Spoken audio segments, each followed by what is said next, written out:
I'm Jonathan Hicks, and today we're looking at subtraction. So subtraction is very similar to addition. If you don't know how to add up yet, go and watch the addition video because you really need to know how to do that before you can do subtraction, and then come back here. So this is the method for subtracting any two numbers you like. So we'll just dive right in with an example. Let's have 87 minus 42. So you lay it out like this. Just the same with the addition, except you've got a minus sign here instead of your plus sign. And again, you just add it, subtract it rather, in columns, working from the right-hand side. Okay, so 7 minus the 2 gives you 5, that goes there. 8 minus the 4 gives you 4 for 45. No problem at all. Except that, as you probably realise, if the number on the bottom is bigger than the number on the top, then we have a little bit of an issue. Okay, let me show you. So we'll try 243 minus 85. How about that? Okay, so again in columns from the right hand side. Now you must lay out your columns properly here again, just like addition. So units column, tens column, hundreds column. Don't be putting your 8 over here or anything like that. Yeah, the 8 goes in the tens column because it's 80, 85. If you're not sure about the columns, go and watch the place value video. Place value is the name of the topic where everything goes in the right column. Okay, so we're going to subtract from the right. So it's 3 minus 5, but you can't do that because the 5 is too big. So what we have to do here is just use a trick. Okay, that's all it is, a little trick which allows you to then do the subtraction. You're going to borrow from the 4. Okay, now I'm going to show you how to do this first, and then I'll explain why it works. All right, so you knock the 4 down by 1. The 4 goes down to a 3, and then you add 1 onto this column. Okay. So that goes down by 1, and you put the 1 there, which makes this 3 into a 13. Now you can do the subtraction.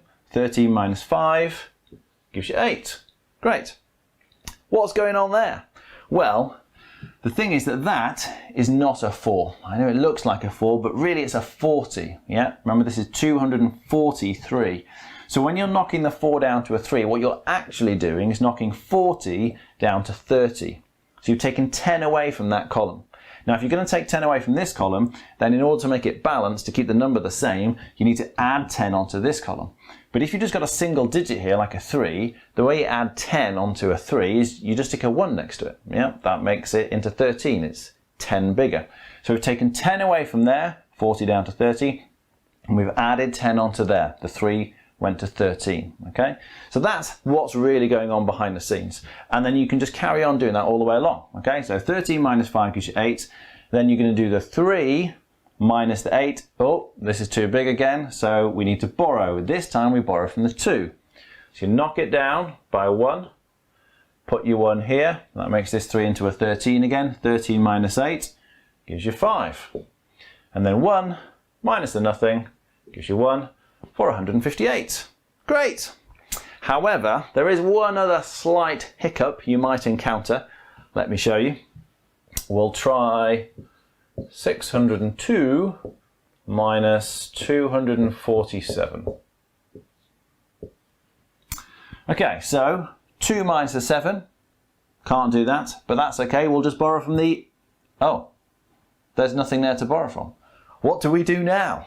Well, in this case, because there's nothing here, you've got to borrow from the 6 first. Okay, that's all it is. You just keep going along until you get something that you can borrow from. Okay, so you borrow from the 6, you knock that down to a 5. That goes down by 1. You put a 1 here, and that makes your 0 into a 10. Now I've got something to borrow from, so I can knock the 10 down to a 9 and add 1 onto here. Yep, that goes down by 1. You put the 1 onto here.